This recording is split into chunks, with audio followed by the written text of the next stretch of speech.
Patient is comfortable, ठीक है।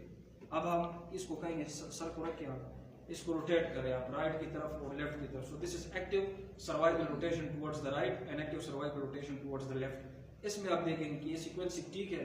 अगर ठीक है, दूसरा आप उसमें कौन सी चीज नोट करोगे? Range of motion. कि इस साइड पे जो रेंज ऑफ मोशन है वो कितनी है, राइट पे कितनी है, and range of motion towards the left side ये कितनी है। तो इसको हम 5 ग्रेड में जो वो देखते हैं। अगर ये इधर तक आ जाता है और इससे आगे नहीं जाता तो इसका मतलब ये है कि ये 2 में होगा या 3 में होगा। थोड़ा सा अगर और आगे जाएगा तो 4 में होगा, अगर फुल जाएगा तो ये 5 में होगा, ठीक है। अगर ये नहीं जा रहा, अगर ये 2 या 3 में रुक जाता है तो ये क्यों रुक जाता है? इसका मतलब तो ये हो सकता है कि कोई लिमिटेशन है। तो लिमिटेशन किस वजह से?